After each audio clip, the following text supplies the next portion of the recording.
So this question, who am I now, naturally brings us back to this remembering of what's always present, this vast ocean.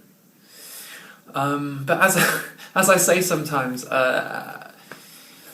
that's where a lot of spiritual teachings seem to finish with the discovery of consciousness.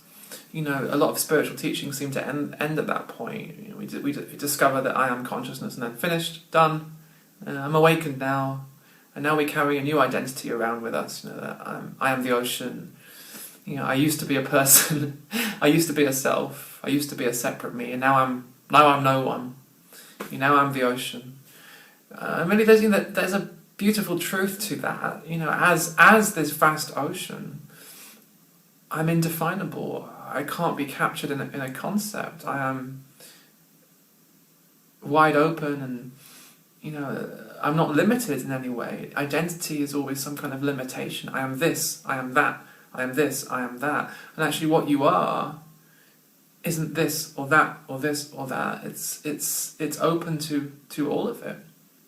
There's a lovely quote by Nisargadatta Maharaj, and he said, wisdom is the recognition that I am nothing. Love is the recognition that I am everything. So there is wisdom, there is clarity in the recognition that what you are is consciousness, is this ocean, this vast open space, can't be defined. In that sense, you are, as the quote says, you are nothing. You are no thing. You're not a particular thing. You are no thing. You have no fixed identity.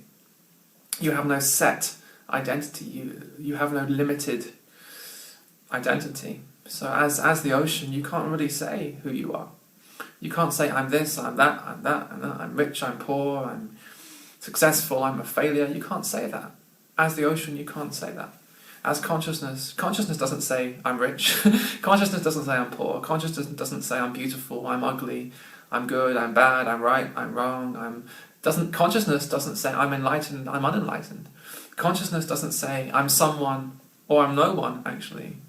It doesn't say anything. It's this vast silence, this stillness. Just as the ocean is always still, even when there's a storm in the ocean itself isn't disturbed by the storm. Why? Because the ocean is all of it. The ocean is the storm. It's a movement of water. Even the greatest storm, it's a movement of water. So that water can't disturb water. Water can't damage water. So even the most intense wave in the ocean can't disturb the ocean. So in a sense, you could say, the ocean knows itself as all that arises. The ocean knows itself as all of the waves. So it knows itself as the storm. It knows that the storm is just a movement of itself, and that's true peace. That's true stillness. That's true ease. That's true rest. The ocean is always at rest. The ocean isn't trying to escape the storm. The ocean isn't trying to escape its waves. Why? Because it is those waves. It's the ocean appearing as those waves. And this is the fundamental understanding. It goes right to the heart of what awakening, spiritual awakening is all about. And you start to realize it's not about, right, I'm going to become an awakened person. I'm going to try and become an awakened person, an enlightened person. The ocean doesn't say that. The ocean of who you are doesn't say, oh, I'm going to escape these waves and become the ocean. I don't want to become an enlightened ocean, an awakened ocean, because I am already all of it. I already hold all of it. I am already the capacity for all of these waves. So, now we come on to love. If wisdom is the recognition of yourself as the ocean, and the thing is, there are these waves that arise in the ocean. And sometimes I say, consciousness has children. Consciousness has children. The ocean has these waves. And what I mean by waves are thoughts, sensations, feelings, sounds, smells. it's this human experience, this thought, sensation, feeling, sadness, pain, fear, bliss, joy. These are all the waves that arise and dissolve in the ocean of you. One of our misconceptions about awakening, one of our myths about awakening is that, we enter into this state where there is only the ocean and all the waves have disappeared. It's an ocean without waves. So we think of enlightenment as some kind of escape from the waves. So what I say is actually all these waves, they're not meant to be escaped. We're not supposed to get rid of them. Trying to get rid of them is like trying to push away your own children. These are your children as consciousness. These are all waves of consciousness.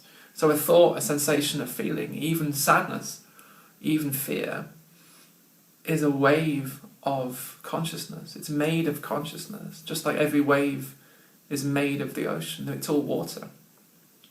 So it may look like fear, but in essence it's consciousness. It's consciousness dressed up as fear. It's consciousness dressed up as pain. It's consciousness dressed up as doubt. It's even consciousness dressed up as a longing for consciousness. That's how ingenious it is. It's everything. Consciousness is all. It's all of it. Consciousness isn't behind the waves, but the ocean isn't behind the waves. This is a really important discovery, because otherwise you start thinking of consciousness as something that's just behind everything. So that's still separation, actually. That's still detachment. It's kind of, in a way, it's still a pushing away of life. It's like, that's sometimes what we think of enlightenment as, get rid of, push away thoughts, push away sensations, push away feelings, and just become this detached consciousness. So that might be, an important part of the journey for some people. In a way, it's a kind of a stage. It's something that people sometimes go through. I know that for a while that was my experience. I was very detached. I became very detached. Nothing can touch me. Detached from thoughts, detached from sensation, detached from feelings. But actually, it became quite numb.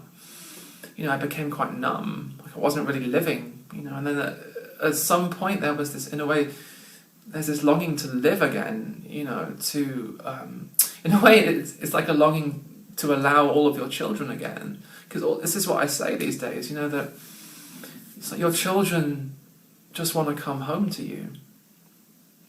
Thoughts, sensations, feelings. They just want to be met. They want to be allowed to be here. And so there's this very important discovery of yourself as the ocean. And some people talk about that as an end point. That is awakening. But actually, awakening has children. Consciousness has children. And there's no end point. There can't be an end point to you. There can't be a conclusion to life. So now, knowing yourself as the ocean, that completely changes the way you see life. That's the end of seeking life. That's the end of seeking. Knowing yourself as that which you have always sought, which is yourself, which is who you really are. That's the end of seeking. What you are is the end of seeking. What you are as the ocean is not seeking anything. It's not trying to become anything. So knowing yourself as the ocean, now there's this knowing now that every wave that appears, every thought, every sensation, every feeling, even if it's very intense, even if it's uncomfortable, even if it's a very intense wave of fear, now on a deeper level there's this knowing that wave is only yourself. It's only made of yourself. It's the same substance as you. And that's why it's so lovable, because it's made of you. And that's the deeper meaning of love, is just this inseparability. It's made of you. It's not fear coming from outside of you and attacking you and then moving on. It's not thoughts coming from outside of you and bothering you and then moving on. That's how we might see it. It's not. These waves don't come from outside of consciousness. They are expressions of consciousness. They are you in disguise. So knowing yourself as the ocean as no one, in a sense, knowing yourself as no one. But then that's the clarity.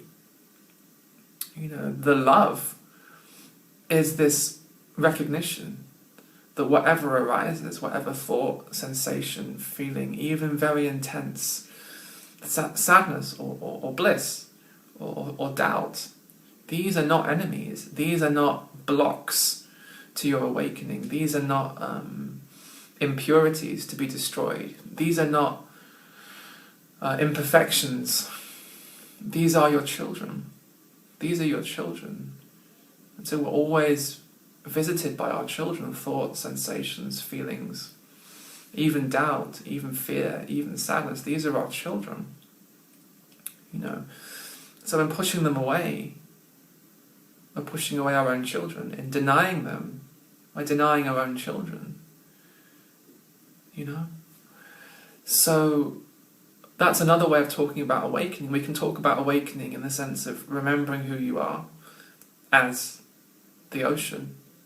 Or we can talk about awakening as this constant meeting, this never-ending meeting of your children, thoughts, sensations, feelings, and knowing them as your children, knowing them as yourself, and not turning away from them anymore, and not pushing them away anymore, and not denying them anymore.